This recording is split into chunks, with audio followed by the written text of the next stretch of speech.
Side Hustle Show 254, Freelance to Freedom, from 30 grand a year to 30K in a day.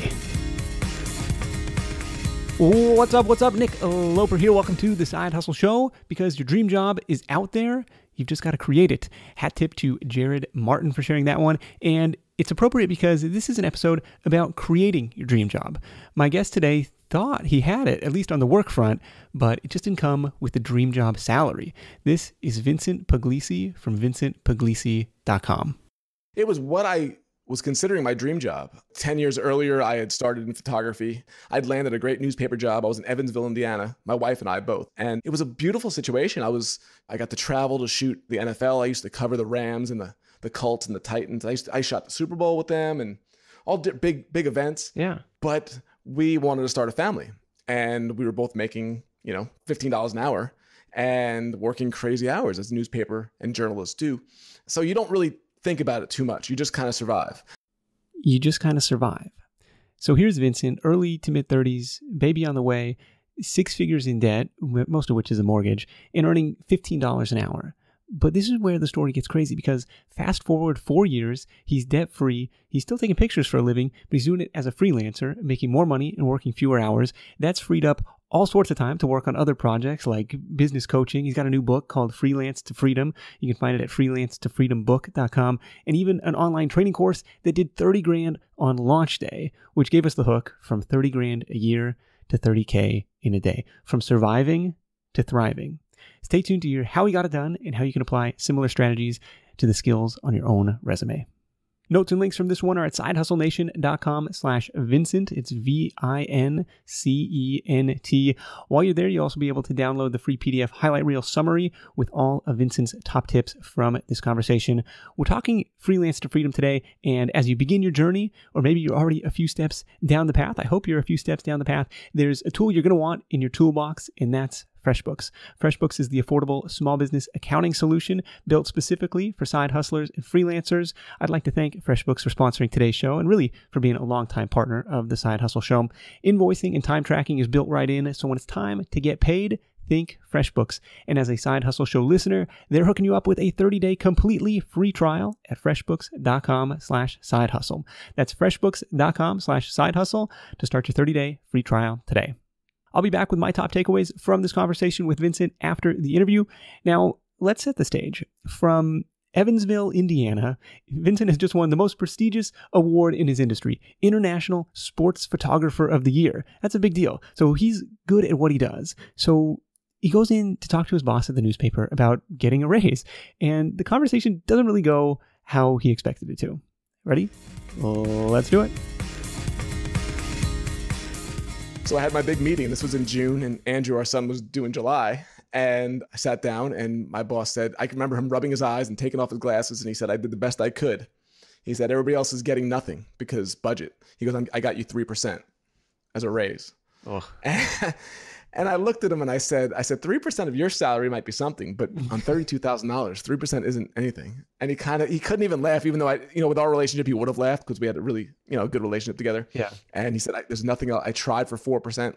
And I remember thinking he tried for 4% and couldn't even get 4%. Yeah. 4% nothing is nothing.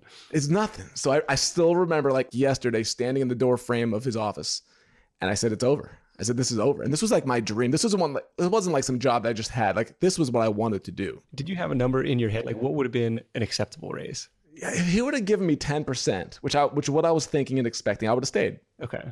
There would have been no problem. I would have been, okay, I'm going to make 40. I don't know what it would be. Yeah. 38 grand. And I would have been thrilled with it. I would have been, okay, I get to do what I want to do. But something about the 3% just hit me in the gut. I was like, this is never going to change. And I looked out in the newsroom and I saw everybody that and it kind of just started hitting me. Everybody's complaining. Nobody has any money. Nobody has control of their time. When I want vacation next June, I have to put in for it in September. And I remember I have no freedom. Even though I like the stuff that I do, I have no freedom. So that day, instead of going out looking for pictures, I went home and I got angry. And I called my dad to see if I can get some side work with him because I knew I was going to have to make some money. Yeah. My son's being born. Yeah, I got diapers to buy. I got baby, whatever formula and all this stuff. All this stuff. And my wife wants to stay home if we can. So that was an interesting day. Yeah, you're going from the prospect of going from 2 incomes to 1, plus having additional expenses. Okay, so you call up dad. And Yeah. so what's dad's business? He is a draftsman. So he basically, in New York, he drafts for the architects to build buildings. Okay. But you're in Indiana. I'm in Indiana, but I used to work for him. When I lived in New York, because I'm from New York, I used to do side work for him. Okay. So I called him up thinking maybe I could just make some extra work through him. You know, if I could do some extra work with him while I do my job, it could pay for, like you said, it could pay for diapers, it could pay for formula. And he shot me down. He said, I can't help you. He said, everything's changed in 10 years. I'd need to train you again. You're 15 hours away. And he said to me, instead of like just saying, okay, let me write you a check or sugarcoating it, he said, you know what? He didn't say this, you're screwing up, but it's what he implied. He said, you know, you have a skill, but you're not using it correctly. Because for years he told me, you could shoot weddings, you could do corporate work. Why are you just doing this? And I was like, no, I'm a journalist, you know, basically I'm too good for weddings. Like wedding photography is not what we want to do. Yeah. So he said, you have a skill, but you're not using it correctly. And I listened to him for the first time in a while. And that really just hit me when he said that. And that literally changed our life from that moment on. You have a skill, but you're not using it correctly. And I think this applies for so much more than just something like photography. I mean, the newspaper was treating your pictures as a commodity. I mean, they needed to run the paper every single day, whereas a bride is like going to cherish these pictures forever. And so the price point is significantly higher. Completely different. But I didn't even realize there's a stigma apparently against, well, you're trained as a journalist. So there's a stigma against like shooting weddings. There was. It's less now, you know, with the journalism world collapsing, it's kind of like, oh, wait a second. You know, you used to be able to make a good living for the most part, a decent living, and you got to do what you wanted to do. And there really was. I mean, I hate to say it, but it was like, I'm not a wedding photographer, I'm a journalist. Yeah. There really was some of that arrogance, and I could laugh about it now, but I really meant it then. So he said that to me, and I was like, okay. I said, what do you mean? So I just I succumbed and I listened, and he explained it to me. And I said, okay, what else can I do? You know, I can't get another job. So I started calling wedding photographers out of the phone book. They had we still had a phone book, and every one of them told me no. And they knew who I was. Like, I'll be your second shooter for whatever upcoming dates you have. Exactly. Can I help you out? Can I do this? Could I do that? And they all basically, okay, no. I think there were about 12 people. Okay. That said no. And I still remember like sweating, sitting on our bed, being like, what? It was like mid-June. It's so hot. And I'll never forget. I took the phone book and I threw it against the wall as hard as I could. And you always hear like, well, if you can't beat them, join them. And I said to myself, well, if you can't join them, beat them. That's okay. The only thing you can do. And I remember saying that, staring at the wall. And I said, we're starting a business. I knew nothing about what I was talking about. I knew nothing about business. I never studied it. I studied photography. I studied to get a job. So that moment on, we shot a couple weddings for free. Elizabeth went to a church and she found a bride that was just kind of doing wedding planning. And she just offered to do the wedding for free. The girl loved it and told her friend about it who hired us. So we got 4 weddings booked within 3 months for money. And then the next year we had 25 weddings booked. Well, this is kind of the paradox of it. Is like, well, you need experience to get the gigs, you need a portfolio to get the gigs, and you need the gigs to get the portfolio. So you said, okay, I'm going to raise my hand. I'm going to do the first one for free to get some wedding pictures, basically. Yeah. And I went through my portfolio and, we had taken our camera to a couple of friends' weddings. So I had pictures from there, and I did an assignment for a newspaper where it was a wedding. So I literally had 40 pictures from 3 different weddings that we never got paid a dime for. That was our first website. Okay. Makeshift portfolio. Okay. And Elizabeth built, what was it? I'm trying to think. Dreamweaver was the name of the program that Elizabeth used to develop a rickety old website just to get pictures up. It was 2005. Yeah. And it was funny because we were in our class for having Andrew, like a birthing class. And the teacher said, oh, I see you guys are photographers. My daughter's getting married. And I was like, okay. And we used to say no to everything. And we're like, yes. So we had a meeting and she put together the website and she booked us. This was like within a month of the whole thing happening. We made, I think it was $1,500. And we're like, wait a second, we're going to make $1,500 in one day when I'm coming home with $100 a day at the newspaper. Yeah. And your mind just starts going. And then the next wedding got higher and we're like, wait, okay, something's happening here. That's awesome. So you still work in the newspaper, and now like come next wedding season, like it's full for it. Like we're, stigma aside, we're going full, we're going head on into this. Yes. And what we didn't do is we didn't quit our job, even though I wanted to. We knew we got to get the boat close to the dock. So when we're ready to go, we don't sink. So we basically, what we decided to do, which I think I had never read in any book, but I came up with this idea. And I said, well, if we could live off of my salary, if we could just live off of my salary and we could pay down our debt, because we had $140,000 in debt. If if we could pay down our debt with the business money, by the time the debt's paid off, the business is going to be mature. So there's no chance of doing something stupid. This was credit card debt, the house? And our house. Yeah. Student loan and the house. So we just made this pact. We're going to put every dime toward the debt. So 3.5 years later, we paid off everything, including the house. Wow. What did that look like in terms of the hustle required and the sleep and the raising a baby and, shooting weddings every weekend? Like, what did that look like? Everybody thought we were crazy.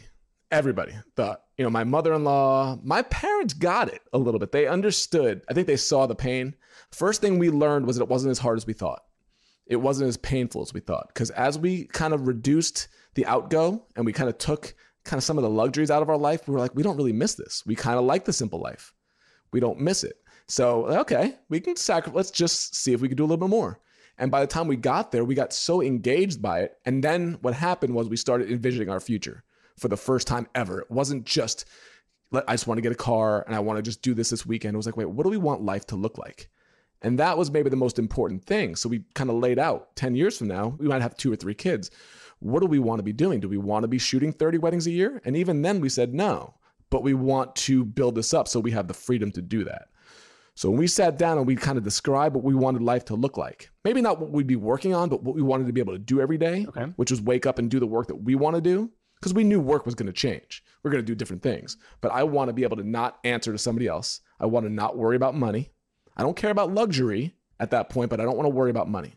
So that kind of really gave us the drive to, okay, we could sacrifice for a couple of years. We only had one really bad year to sacrifice. That was really tight.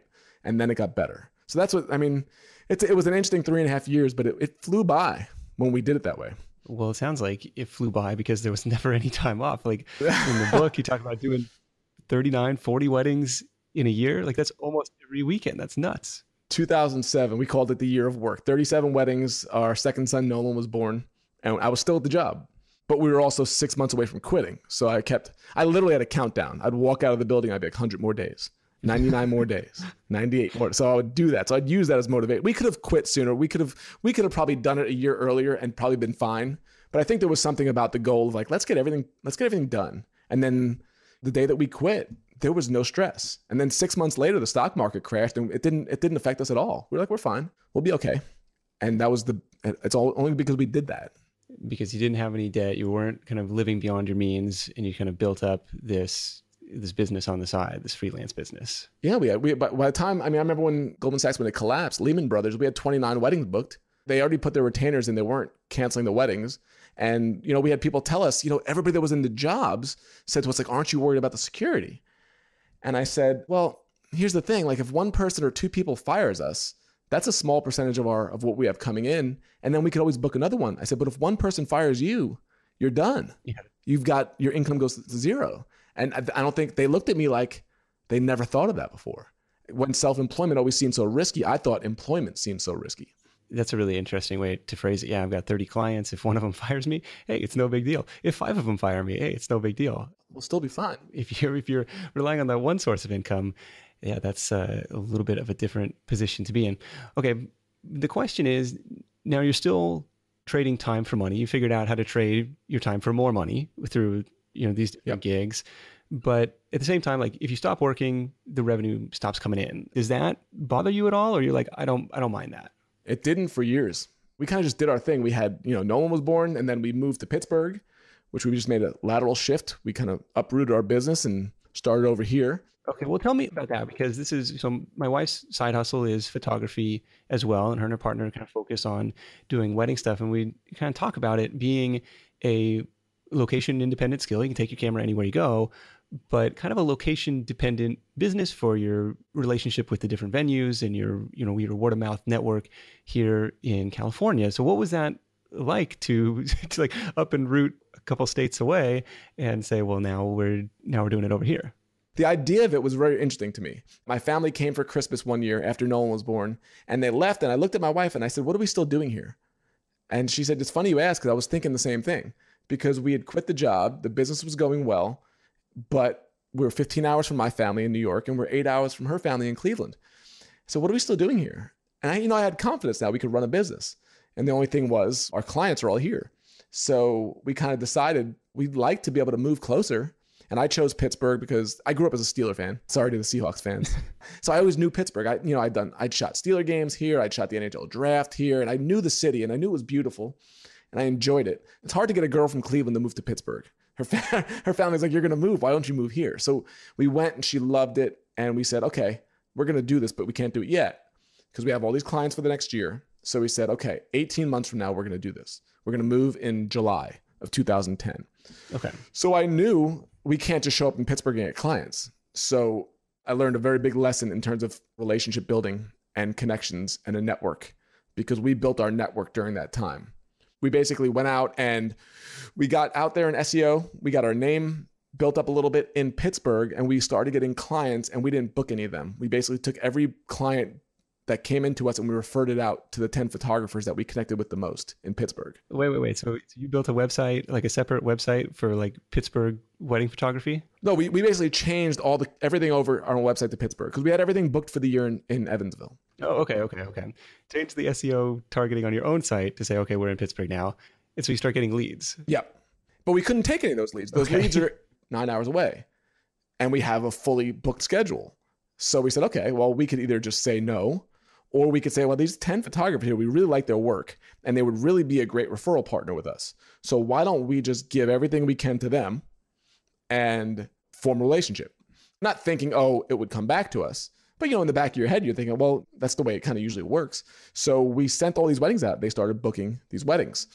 Okay, so we kept sending them, and then slowly they were sending them back to us. And so literally the day that we moved to Pittsburgh, July 19th, I had a meeting that morning for a wedding. We booked a wedding higher than I think most that we ever booked in Evansville, higher price on the first day that we moved to Pittsburgh. And that was a referral from one of those people that we had sent to them. Wow. So you didn't have to go through the whole like portfolio building phase. Well, you already had the portfolio. You just didn't have the network in Pittsburgh. Yeah. So I think that month we booked 3 weddings and we never miss a beat. And just because the folks that you were referring to, maybe they were already booked up on that date or something. And they say, hey, well, these guys have been feeding me leads for the last year, so I might as well send them some work that I can't take. Yeah, but I mean, we learned the thing, like Mark Zuckerberg says, the best referrals from a trusted friend. And that's better than an SEO, a Google search. We would book it that way. But when you've shot somebody's wedding, your wife knows this, you shot somebody's wedding, they trust you. When you refer to somebody else that you trust, they elevate just so much higher in their mind. It's like, okay, you've now jumped over everybody else.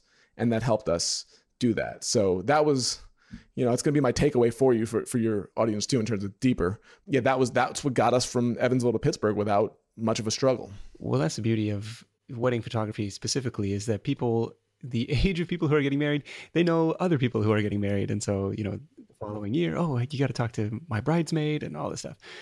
Okay. So you moved to Pittsburgh and you do this. When you quit the newspaper job, was there any, I know you were counting down the days, but was there any hesitation in doing that? Like, I've got to give up my press credentials. I got to give up, like, this is what I went to school to do. You saw yourself as a journalist. You had access to these NFL games. Like, was that tough to walk away from?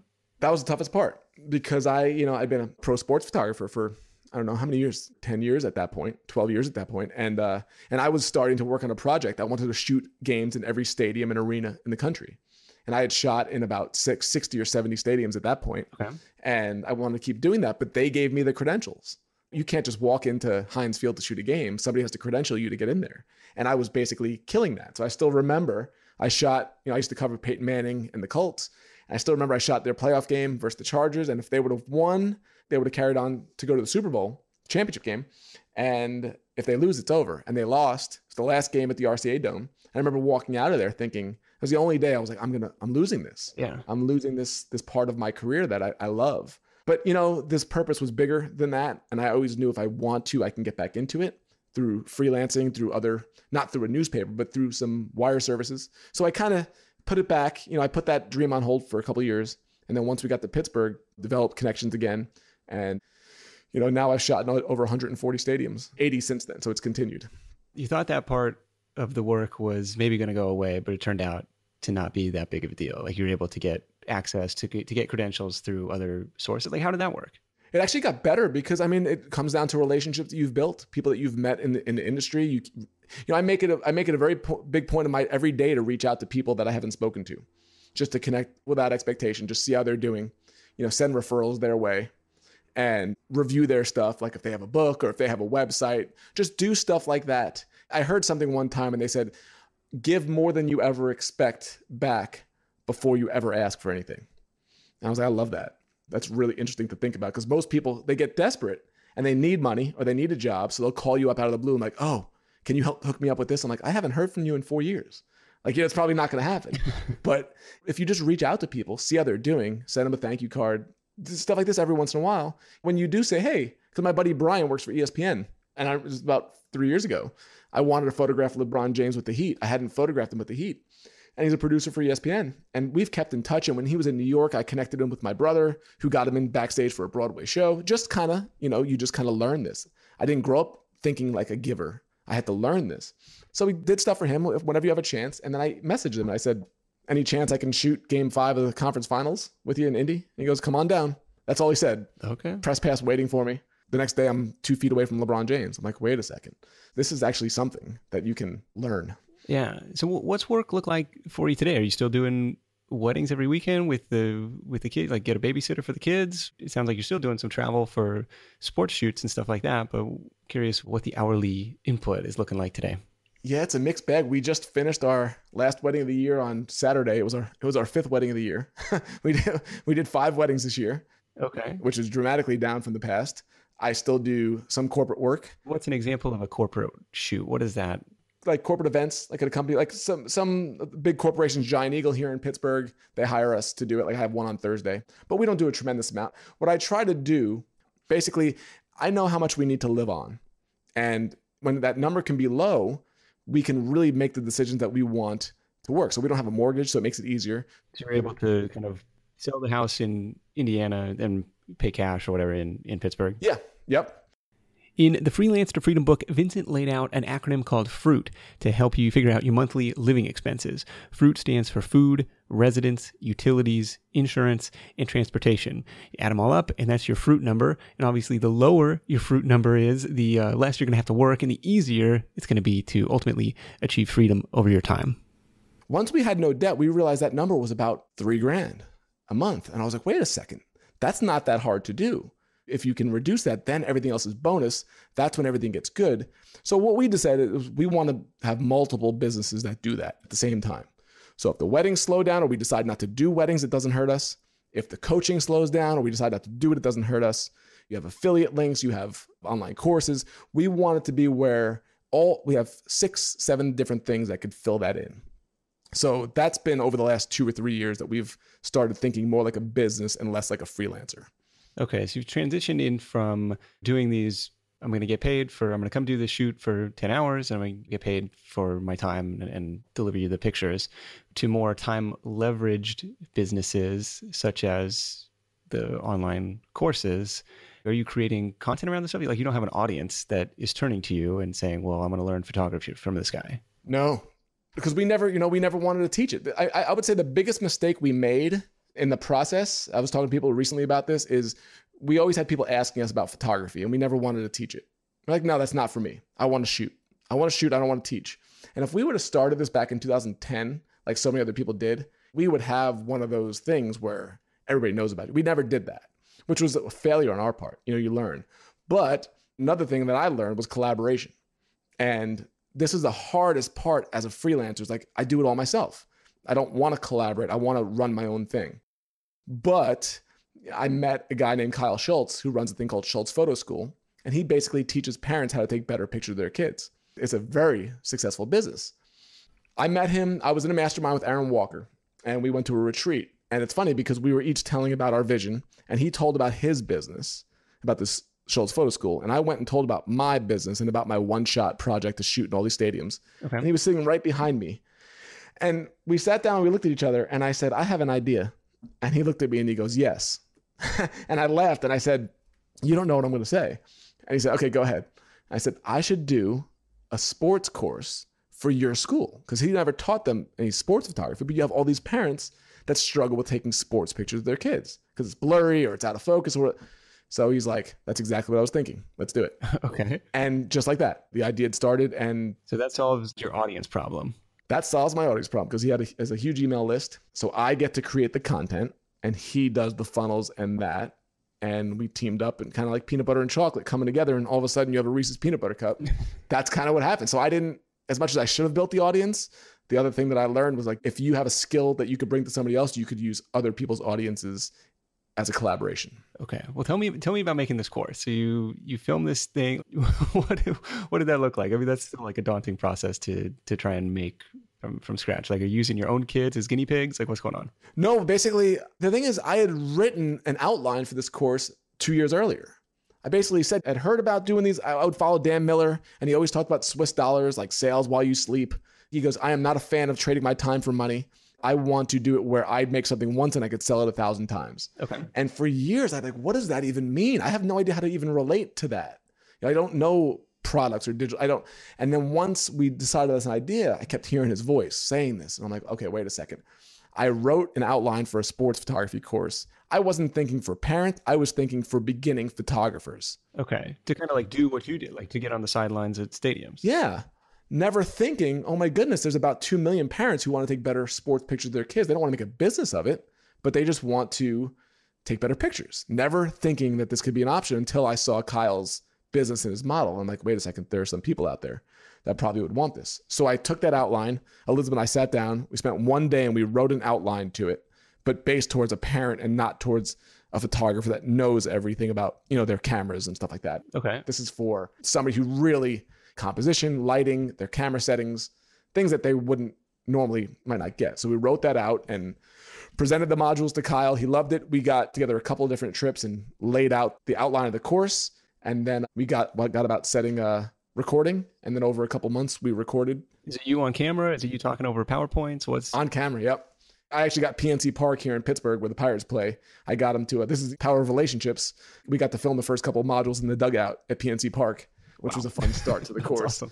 The original idea was to do every module in a different stadium, but that was kind of cost prohibitive and time prohibitive at first. So let's make some money with this thing before we spend $100,000. Yeah. So we did it in one stadium. Yes, that's what we did that. Then we filmed it in a couple of different locations. So that was about from April through July, we filmed the course. Okay. And we launched the charter course back in May. The charter launch was back in May. Okay. How'd that launch do? What'd you price it at? Priced at $97 for the first day. It was $117 it opened on a Friday and closed on a Wednesday. So the first day was $97 and the rest of it was $117, I think. Okay. Yeah. So it was open for 5 days and it did well. It did better than I thought. It did well. How much did it do? It did crazy well. It did. Yeah. The first day, that's the funniest part. The end of the Friday night, I took a shower because I was sweating a lot because it was such a interesting day. I kept, going back and forth, going for different walks. Like, is this really happening? We launched on Friday morning at 6:00. People had already found the site and bought before it even actually launched. People were like doing searches for it. People that had heard about it. Okay. And we told the story about me at the newspaper and I was struggling and making $32,000 a year in this newspaper job. And with the same skills, same everything, Kyle messaged me the next morning. Here are the numbers for the first day. And we made over $32,000 in the first day.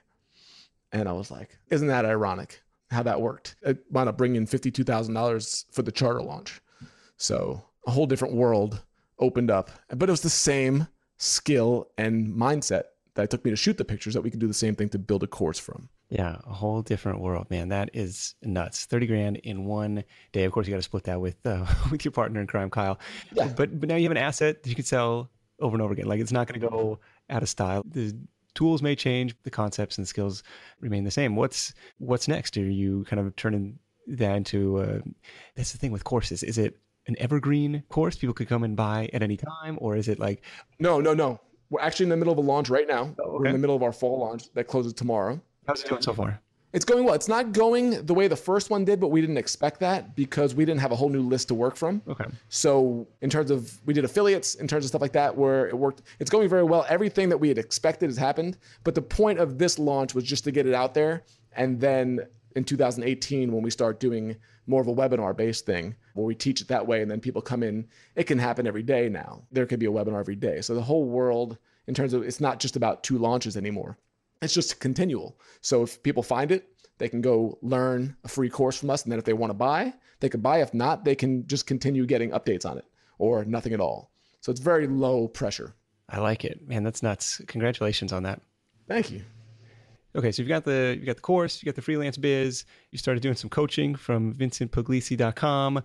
What else is going on? You got the book deal coming up. Like, tell me about the book. You would think, like, it's funny because I go from, working time for money to where I had these two big things for the year. And within 2 days, my first shipment of books arrived on Thursday and the course launched on Friday for good. And it was like, wait a second, this is not life like I remember it. This is a whole different world. So the book just came out. It launches January 2nd. We're in the whole process of promoting that and getting the word out on that. And so that launches on the 2nd. And then I'm in the middle of writing a course for that because I've learned you can take so much information and bring it more to life through a course, as opposed to, I love the book, but there's so much more that I didn't get to put in there that I can, step by step guide people with. So that's what I'm in the middle of developing right now. All right. So you kind of managed to free up your time and keeping it busy with all sorts of different projects. I love it. That's the whole thing. Was kind of like before, when we're stressed with time and money, I didn't even have time to think about these things. I was so busy. How do I get the next client? How do I deal with invoicing? And by getting ourselves financially free, now the most important thing was it freed up mental space. And that mental space is what led to all these ideas. I never was able to do that before because I was always kind of so stressed doing in the time for money thing. So now when I can control my time, the ideas keep going. It's just a matter of implementing them. All right. Well, I'm excited to see what you come up with next. So vincentpugliese.com/SHNation. I understand you got a gift for the listeners. I would love to give away 10 copies of the book to your audience. I'll pick them randomly, so it's not, not the first 10. So if anybody goes and goes to my website /SHNation, I'll give away 10 copies of the book. And I created a document, which was the top 10 tips that I learned going from 32K in a year to 32K in a day. So it's a really cool document. It gives like the things that we learned along the way. Okay. Very valuable to us. Awesome. Well, we'll link that up in the show notes at sidehustlenation.com/Vincent, since Pugliese is a little bit harder to spell, but opt in over there for the 10 lessons that they learned from going from 30 grand a year to 30 grand in a day, and be entered to win a copy of his book. I'm about 2/3 of the way through it, really loving it so far. So definitely check that out. Vincent, man, thank you so much for joining me. Let's wrap this thing up with your number one tip for Side Hustle Nation. Oh, first of all, thank you so much. This is just a pleasure and an honor to be on your show. I love your community. I love everything you're doing. And it's just an honor for me to be talking to you. But yeah, number one thing, it really comes down to relationships. It has created everything that I could attribute that has been successful in my career, in our life, has been intentional relationship building. And it's not just a matter of like asking for something, like we talked before. Always give before receiving. It has opened so many doors because so many people are so used to being asked to do stuff. And if you just really think in terms of what can I do to help them out? What can I do to support them? Can I buy their book? Can I leave a review? Can I send a referral to them? It's just a trusted resource. And it's just something, it builds trust. People like you and you build great relationships from that. And then from there, all types of opportunity arises. So let's concentrate on real authentic relationship building from the start. And so many opportunities happen. So true. It comes down to relationships. Vincent, thank you so much. We'll catch up with you soon. Thanks, Nick. Appreciate it.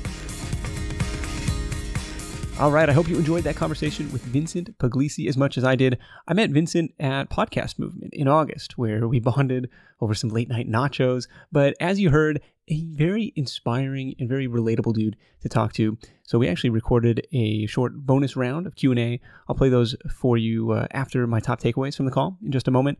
But first, let me tell you about the fine company that helped make this episode possible. It is FreshBooks, the affordable small business accounting solution that's built specifically for entrepreneurs, freelancers, and side hustlers like us.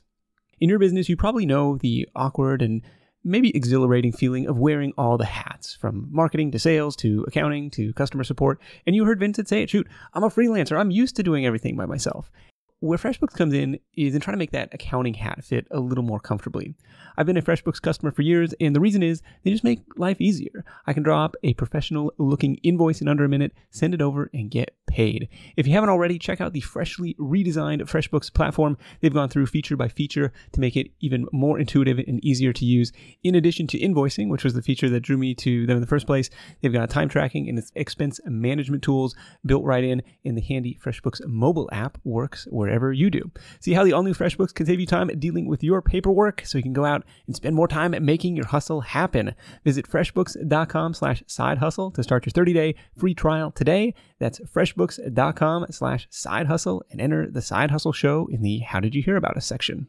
All right, my top takeaways from this call with Vincent. Number 1, are you using your skills correctly? That little insight from Vincent's dad is golden. You have a skill, but you're not using it correctly. Your current employer is obviously one buyer for your skills, but are they the only game in town? Would somebody else value this more? And it kind of reminds me of the value-based pricing discussions we've had with Matt Inglot and Jonathan Stark on the show, episodes 176 and 154, if you want to check those out, where in an ideal world, you're not selling your time, you're selling a result. It was interesting to me as well to hear Vincent's reluctance to taking on these other forms of work. Hey, look, I'm a journalist. And so maybe there's takeaway 1.5 is to swallow your pride. Sometimes you got to do the thing you don't want to do, or maybe hadn't considered doing to get where you want to go. Takeaway number 2 is figure out how much is enough. In the book, Vincent writes that he and his wife recently became millionaires in terms of net worth, which is awesome. But he said, hey, look, we've never made more than $130,000 in a year. And in most years, a lot less than that. But once they'd killed their debt, it wasn't about working harder and earning more for the sake of earning more. They figured out what they needed to live on and did enough to get there. It was more about the time freedom to pursue work they enjoyed, to be able to say no to projects that they didn't want to do, to be able to spend time with the kids, and now to tackle new and exciting projects. The quote, everybody thought we were crazy, stood out to me because even though those are goals, those are goals we probably all say we wanted, but we don't always act like it, or at least act like it with such discipline. So how much is enough, really? Takeaway number 3 is your network is your net worth. Vincent said this in his number 1 tip. It's all about relationships, and it's so true. Just think about the examples from this story. I mean, booking a wedding client from the instructor at your baby class at the hospital, sending free leads to the competition, the quote competition, and having them return the favor, getting field access at sporting events, and even collaborating on a course launch because you happen to put yourself in the same room at the same mastermind retreat. Your network is your net worth, and that's actually something we touch on in the bonus round as well, where Vincent talks about his hour of giving habit, which I love. Stay tuned for that after the outro music. I also ask him about his favorite stadiums to shoot in and how he got his book deal. Notes and links for this one, along with a free downloadable PDF highlight reel summary, are at sidehustlenation.com/Vincent.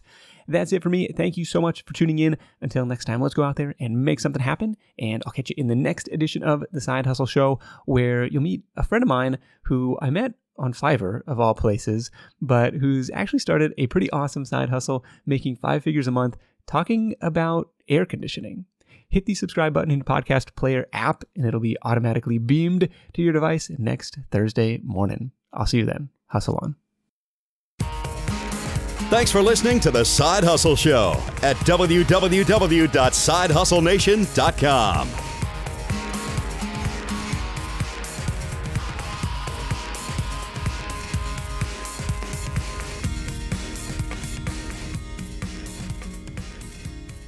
What brought you to podcast movement? Same thing, relationships, just meeting people.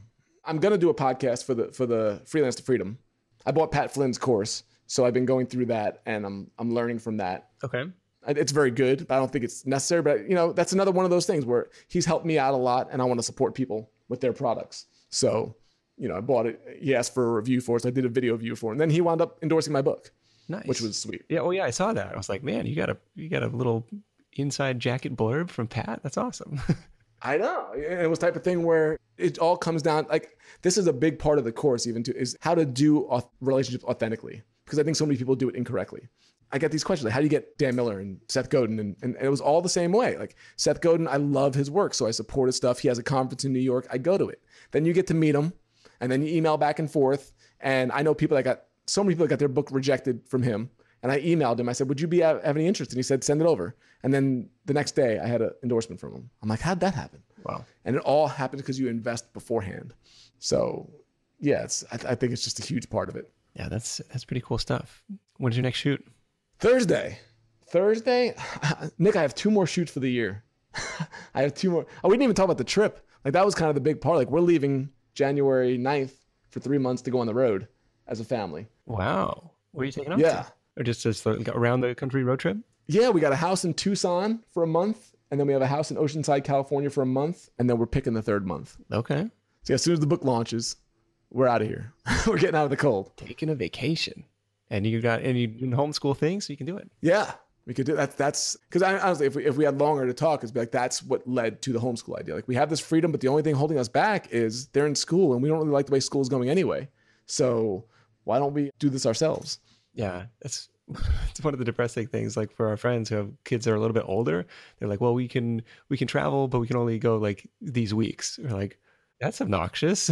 Yeah, exactly. It's like, wait a second, like the school is holding them. And now, the first couple of years, it's okay, they're loose. But once they're in 4th grade, you can't take very many days off. So that was the last hurdle for us. So we're like, okay. And the whole thing is, even teaching them life skills. We have an entrepreneurial class that we're building in our homeschool.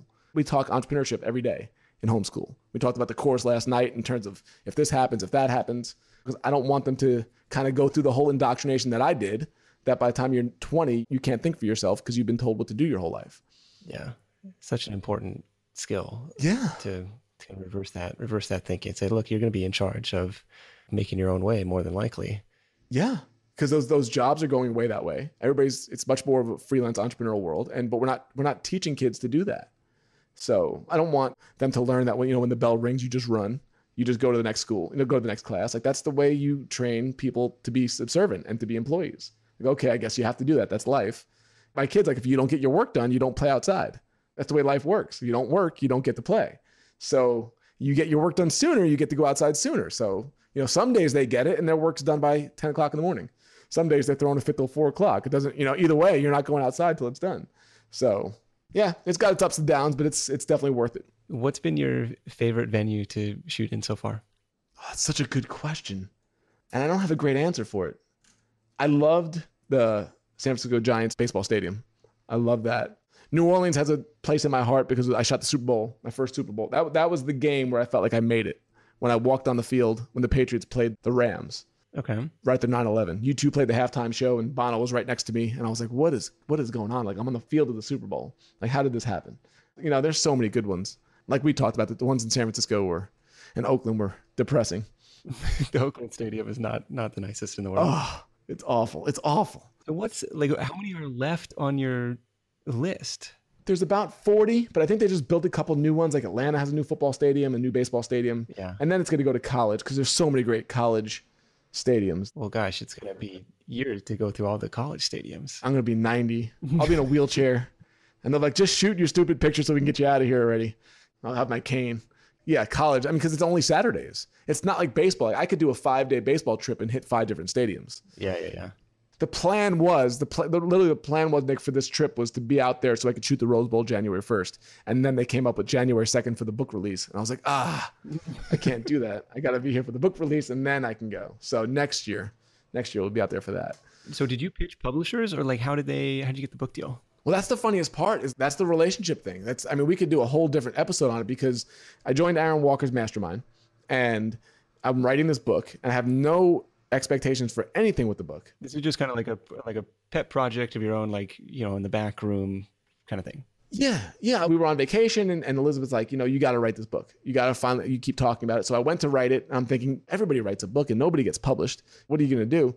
So I'm in Aaron's mastermind and he asked, okay, somebody give me a win. Somebody give me a big win for the week. And I said, I got a win. I said, I sent my book edit to a publisher and he said, this actually could do something. He said, if this got in the right hands, this actually could do something.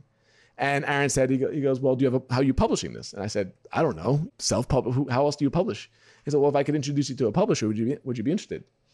And I saw everybody's eyes open up in the group because it's on Zoom. You can see everybody's faces and they're all eyes lit up. And I was like, well, of course I'd be interested. Why wouldn't I be interested?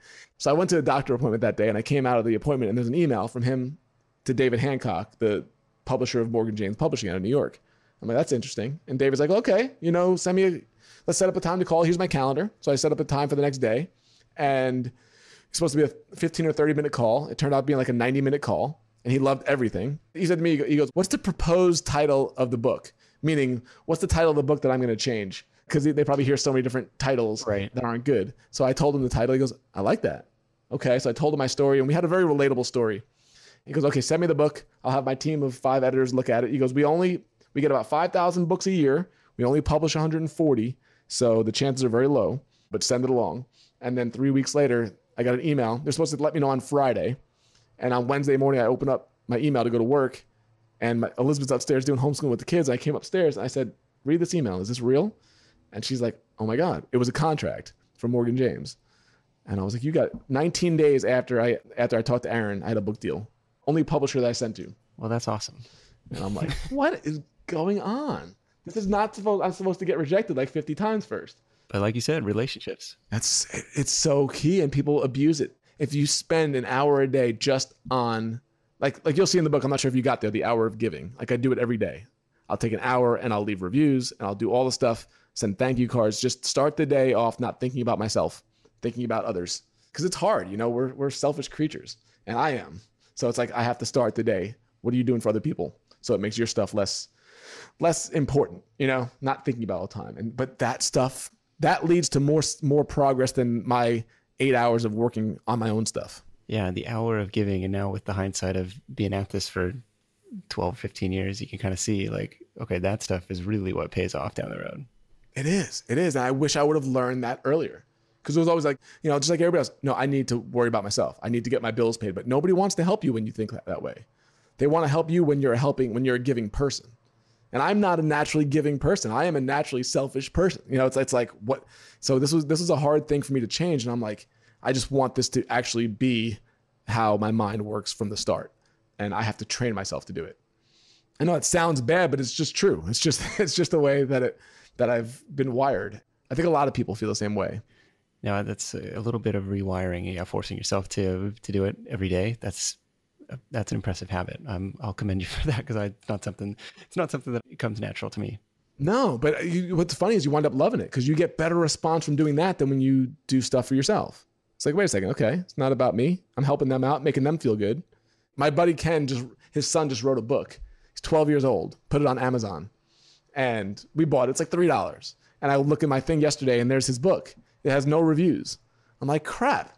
So I put everything down. I wrote a review for him. So I gave his first review, and the kid's got to be thrilled. He's 12 years old. He gets a book review on Amazon.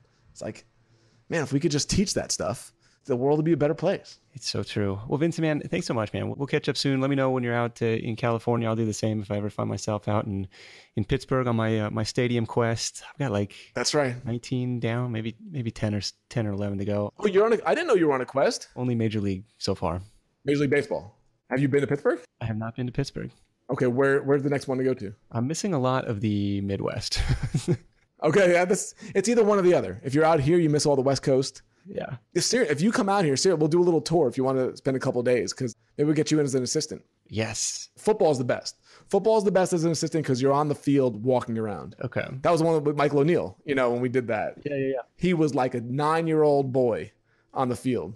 All of a sudden, he like the whole Michael O'Neill, he got this little persona, kind of cool California guy. He was like a little kid. I'm like, you got to calm down. He's running on the field with the players. You got to back up a little bit. You're going to get run over. You're not that big of a guy. You got to come over this way. So he was live streaming from it. And I'm like, you can't do that. The NFL's going to shut you down. You can't live stream from the field. You're going to get my press pads pulled. Yeah. You let me know. We'll do something. Sounds good, dude. That's awesome. All right. We'll catch up soon. All right, man. Thank you so much.